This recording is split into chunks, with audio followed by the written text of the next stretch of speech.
Hello बच्चों, आज के इस वीडियो में हम लोग अपना जो मैट्रिसेस नाम का टॉपिक चालू है उसका आखिरी का पॉइंट लेके कंक्लूड करने वाले हैं। राइट, अब यहां पे देखो, इसमें हमने लास्ट वीडियो में मेथड ऑफ इन्वर्जन के बारे में इन डिटेल बात की है। That is the application of matrices, solution of A system of a linear equation. आपको लीनियर इक्वेशन दिए जाते हैं आइदर इन 2 वेरिएबल्स और इन 3 अननोन वेरिएबल्स, और उसको हम सॉल्व करने के लिए लास्ट टाइम हमने मेथड ऑफ इन्वर्जन का यूज किया।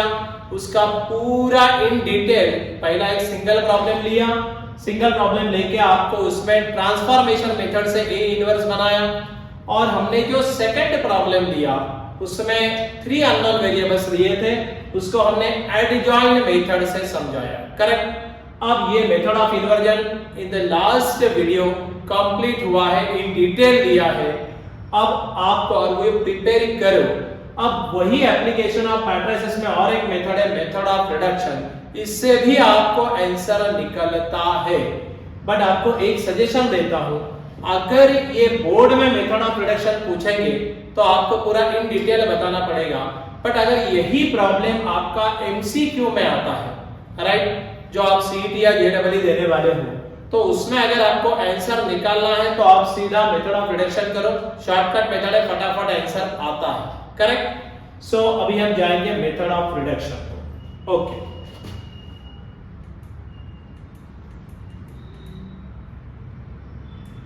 देखो मेथड ऑफ रिडक्शन के अंदर सेम प्रोसेस है, तो एक छोटा डिफरेंस है, बट यहां पे बहुत बड़ी बात यह है कि आपको ए इनवर्स निकालने की जरूरत नहीं है।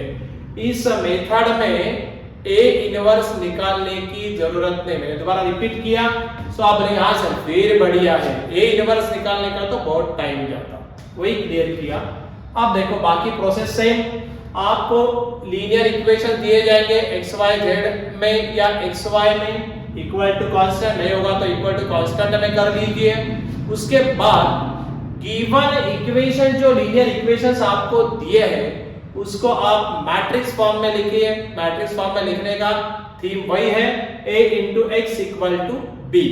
और उसके बाद क्या करना पड़ता है, आपका जो a मैट्रिक्स आएगा उसको either you should convert it into upper triangular matrix और लोअर ट्रायंगुलर मैट्रिक्स, और दोनों में से कोई एक में कन्वर्ट करो by applying again a transformation. उसके ऊपर कुछ रो ट्रांसफॉर्मेशन करके उसको आप अपर या लोअर, मतलब लोअर ट्रायंगुलर मैट्रिक्स में कन्वर्ट कर सकते हैं, और फिर आपको डायरेक्ट आंसर मिलता है। करेक्ट। चलो अभी हम लोग डायरेक्ट प्रॉब्लम को जाएंगे। ये सब आपको मालूम है, a क्या है, x क्या है, b क्या है। a is the matrix of coefficient of x y z, इसमें लिखा है वो। Then x is nothing but it is matrix of unknown variables, और b is nothing but it is the matrix of constant. ध्यान रहे constant कभी भी equal to करके लेना अगर लेफ्ट हैंड साइड में है तो। चलो हम एक प्रॉब्लम्स को जाएंगे। वही मेथड जो अभी हमने बोला था वही यहाँ पे लिख के दिया है, और रिड्यूस अपर और lower triangular matrix and by equality we get the answer. Correct. अब ये प्रॉब्लम हम लेंगे, सॉल्व द इक्वेशन। चलो प्रॉब्लम यहीं पे है तो यहीं से शुरुआत कर देंगे हम लोग। देखो क्या दिया, सॉल्व द इक्वेशन। ये वाला आपका एक इक्वेशन दिया है 2x + 3y = 9, और आपको दूसरा इक्वेशन दिया y - x = -2 using a method of, ये जरूरी है कि आपको प्रॉब्लम में मेंशन होके आता है कि रिडक्शन। मेथड ऑफ रिडक्शन बोल के अगर यूज हुआ है तो रिडक्शन मेथड का यूज करना पड़ेगा। देखो पहले क्या करो, ये जो गिवन इक्वेशन दिए है ना, इसको आपको रीअरेंज करके लेना पड़ेगा, क्योंकि x उधर गया y इधर आया। सो हम लोग क्या करेंगे, पहला step rearranging the given equation। कैसे रीअरेंज करना है देखो, पहला वाला 2x + 3y = 9, ये तो सही था। अब इसको x पहले लिखो, सो -x, y के नीचे लिखो, +y है वो, and that is equal to -2। समझ में आया कैसे लिखा? अब ये जो दो इक्वेशन आपने स्टैंडर्ड फॉर्मेट में लिए हैं, इसको मैट्रिक्स फॉर्म में लिखो and therefore in the matrix form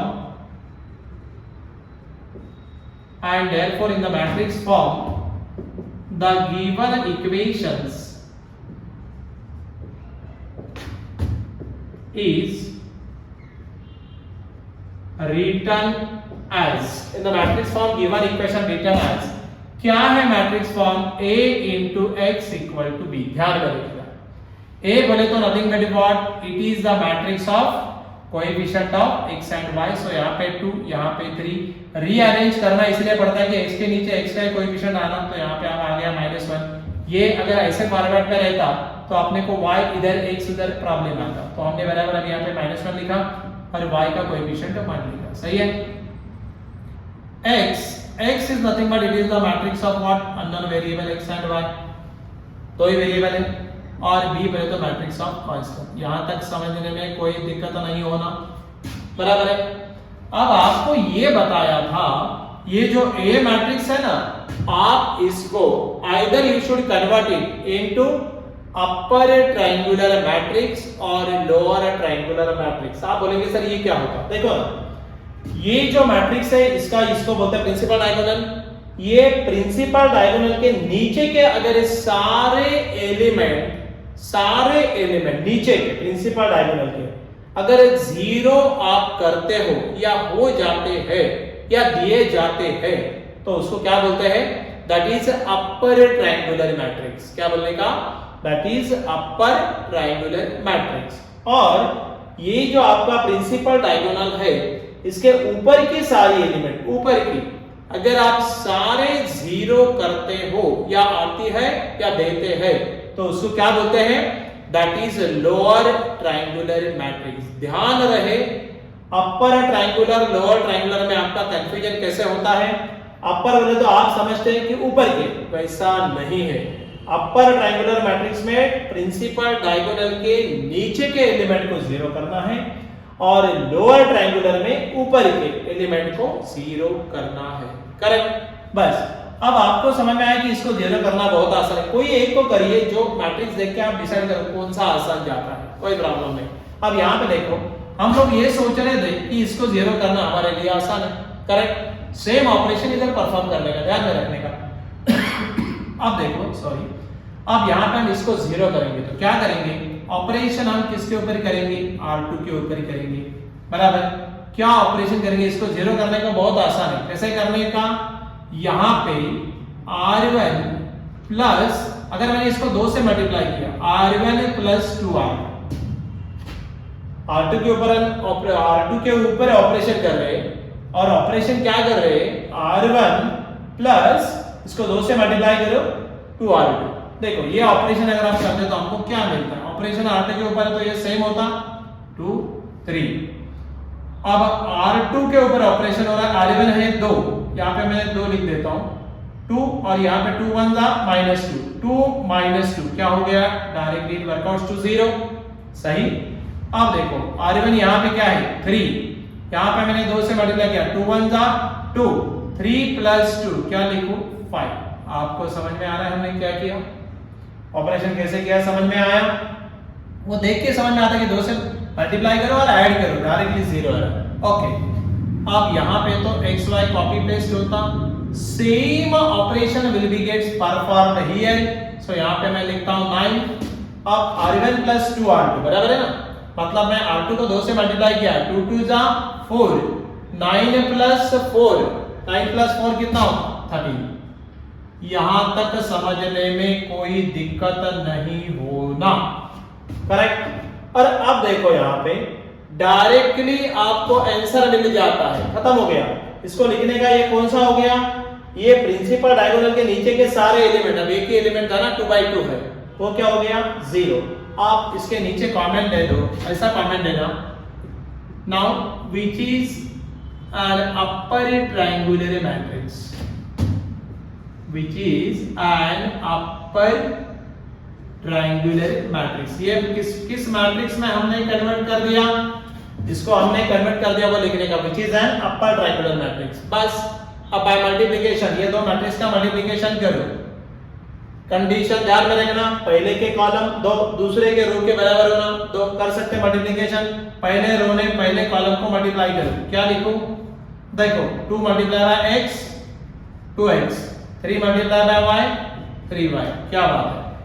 दूसरे रो ने फिर दोबारा मल्टीप्लाई करो, 0 ने x को मल्टीप्लाई किया 0, लिखने की जरूरत नहीं है, और 5 ने y को मल्टीप्लाई किया तो 5y।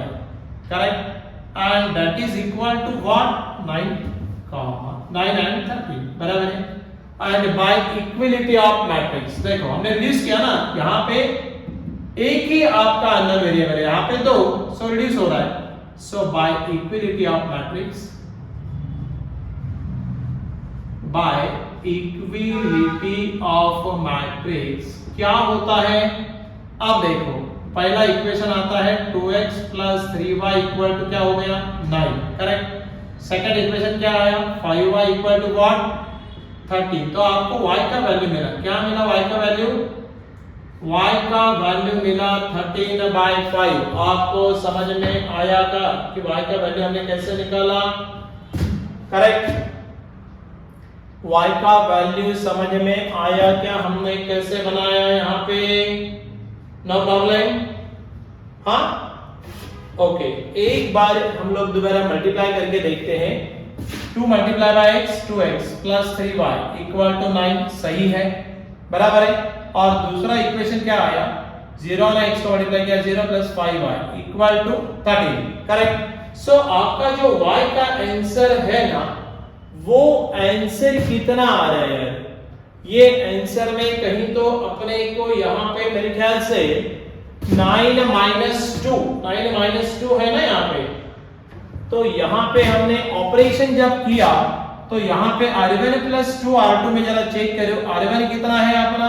9 है, ये यहाँ पे चेक करना पड़ेगा। r1 9 है प्लस, और यहाँ पे 2, ये वाला एलिमेंट हमारा माइनस है, करेक्ट है ना? ये वाला एलिमेंट क्या है? माइनस। तो वही बोला, r1 कितना है? 2 प्लस ये वाला एलिमेंट -2 था, +2 और -2 क्या होगा? +-4। तो ये कितना आया?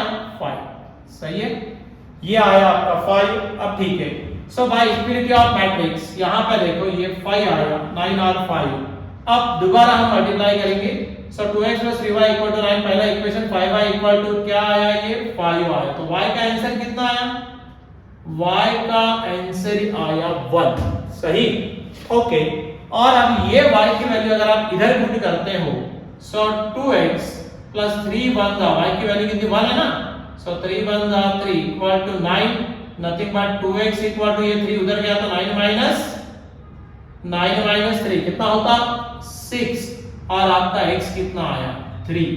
तो आपका आंसर मिले x equal to 3, y equal to 1। यहाँ पे लिखते वक्त -2 था, तो -2 हमने यहाँ पे लिखा, तो वही -2 ऑपरेशन होने के बाद वो क्या बन गया? 5। गेटिंग इट और नॉट? ये ऑपरेशन जब हम परफॉर्म किए तो यहाँ पे ये 5 आता है, करेक्ट।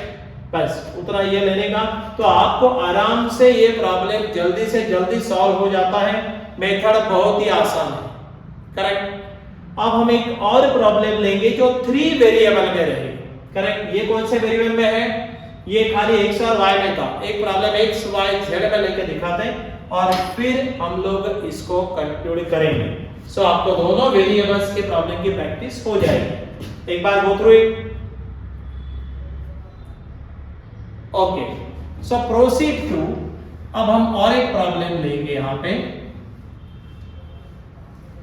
बस इतना ही ध्यान में रखना है, अपर ट्रायंगुलर या लोअर ट्रायंगुलर में कन्वर्ट करना, इक्विलिटी ऑफ मल्टीप्लिकेशन करना और इक्विलिटी ऑफ मैट्रिक्स लगा देना, आपको डायरेक्टली आंसर मिलता है, करेक्ट। चलो अभी हम लोग और एक प्रॉब्लम रिडक्शन मेथड से सॉल्व करेंगे।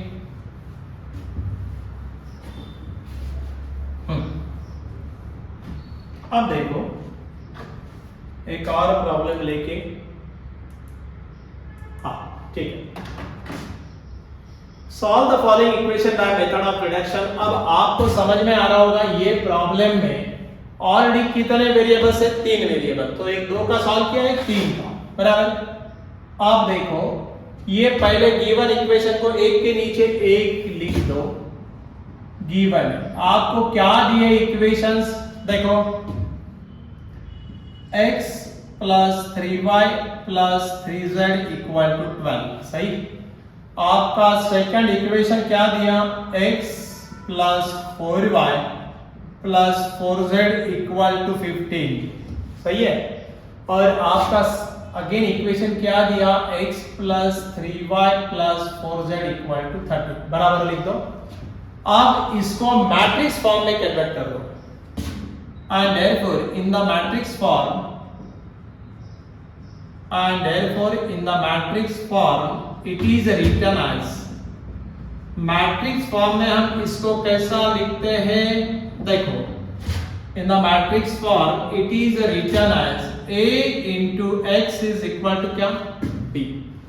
अब आपको मालूम है a बोले तो क्या है, nothing but it is the matrix of your coefficient of x y z, so 1 then 3 then again 3 then 1 4 4 1 3 4। मेरे कैसे ये समझ में आने में कोई दिक्कत नहीं।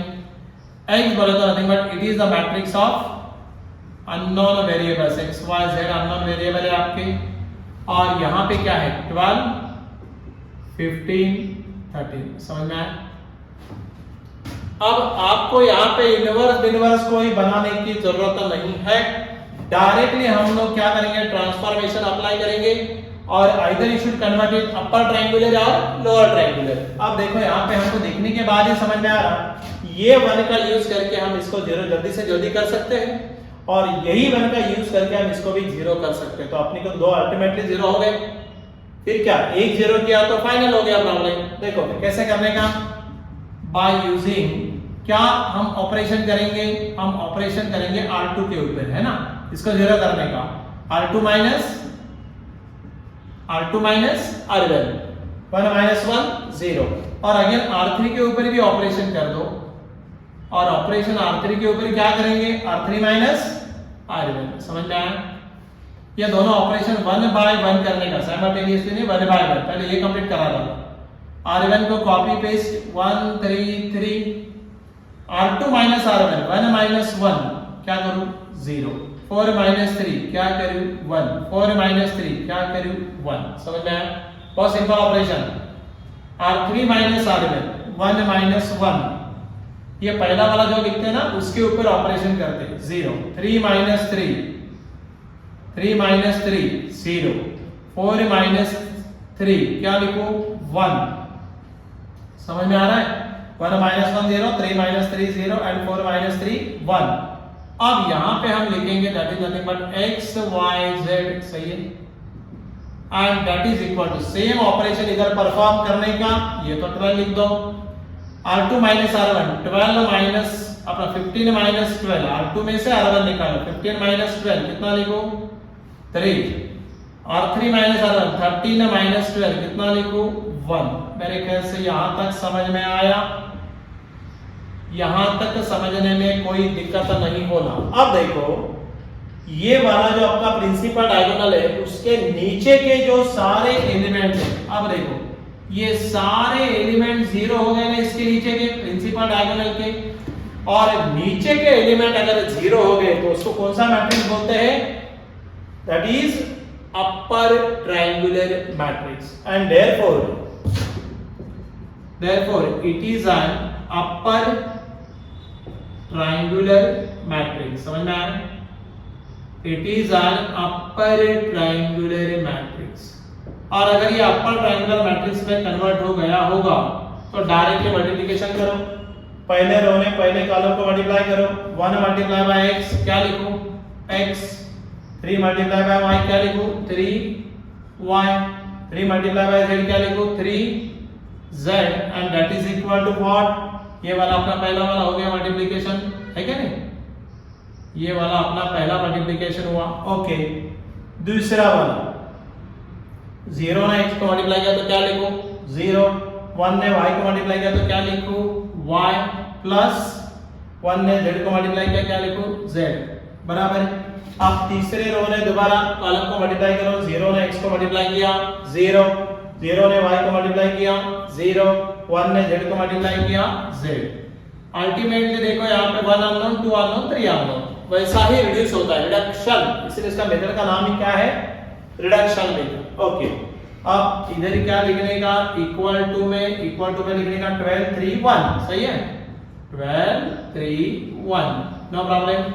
बस बाय इक्वलिटी ऑफ मैट्रिक्स को आंसर बना दीजिए। सो बाय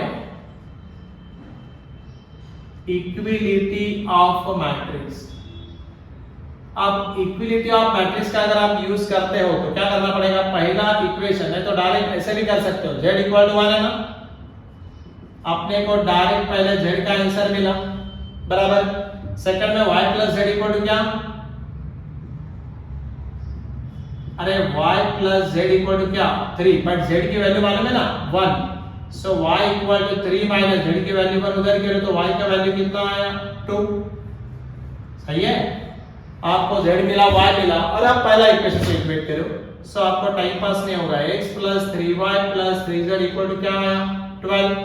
अब आपको z और y की वैल्यू मालूम है, पुट कर दो x, y की वैल्यू कितनी है 2, सो 3 2 जा 6, z की वैल्यू कितनी है 1, 3 1 जा 3 दैट इज 12, 6 प्लस 3 9, और ये 9 को उधर भेज दो तो 12 माइनस 9 कितना होता x इक्वल टू, सो आपके फाइनल आंसर आ गए x equal to 3, y equal to 2 and z equal to 1, सही है। आपकी जो फाइनल आंसर है x equal to 3, y equal to 2 and z equal to 1। समझ में आया कि आपको अभी ये मेथड बहुत ही आसान है, रिडक्शन मेथड में आपको कोई प्रॉब्लम नहीं, एक बार देख लो सिंपल मेथड है करेक्ट। ध्यान में इतना ही रखना रिडक्शन मेथड में आपको ट्रांसफॉर्मेशन कैसे ऑपरेट करना है वो डिपेंड अपॉन दिस मैट्रिक्स जो दिया है, बस दिमाग में तुरंत कैलकुलेशन शुरू कर देना कि अगर मैं लोअर करूं कि अपर करूं कोई भी चलेगा, लोअर ट्रायंगुलर मैट्रिक्स भी चलेगा अपर ट्रायंगुलर मैट्रिक्स भी चलेगा करेक्ट। कन्वर्ट करो डायरेक्ट मल्टीप्लाई करो, अगर वो लोअर और अपर में कन्वर्ट होता तो डेफिनेटली यहाँ पे ऐसा ही सिनेरियो रहेगा, मतलब एक में 3 अननोन, एक में 2 अननोन, एक में 1 अननोन, बस इक्विलिटी से करो एक एक आंसर मिलेंगे, सब्स्टिट्यूट करो final correct. So reduction method में फायदा इतना ही है कि आपको इनवर्स निकालने की जरूरत नहीं, बट पेपर में अगर उसने बोला है कि रिडक्शन मेंशन नहीं है इन्वर्जन मेथड मेंशन है तो उससे ही जाना पड़ेगा करेक्ट। सो हम लोगों ने कंप्लीटली ये जो हमने पार्ट 1 से लेकर मैट्रिसेस आपको समझाया है, हर एक पार्ट में हमने एक एक पॉइंट्स को कवर किया है करेक्ट। सो ये आप ध्यान में रखना, सारी वीडियोस देख लिए तो आपका चैप्टर आराम से प्रिपेयर हो जाएगा मैट्रिसेस, काफी अच्छे मार्क्स मिलते हैं इसमें, क्वेश्चंस आते हैं और भी बहुत सारे क्वेश्चंस भी रहते तो आप आराम से सॉल्व कर सकते हैं मैट्रिसेस के ऊपर करेक्ट। सो विद दिस आप ये डिटेल में देखो, अगर आपने ये चैनल को सब्सक्राइब नहीं किया तो सब्सक्राइब करो, आप लाइक करो, शेयर करो, सो दैट आपको इसके नेक्स्ट जो हमारे वीडियोस आएंगे हम कंप्लीट आपके सिलेबस के ऊपर वीडियो डालने वाले हर एक पॉइंट के ऊपर राइट, तो आपको फायदा होगा। और हम लोग बाद में क्रैश कोर्स भी लेने वाले हैं बोर्ड के पैटर्न के हिसाब से, आप उसकी इंफॉर्मेशन भी हम अपने चैनल थ्रू आपको दे देंगे। So be in touch with us again, thank you, bye.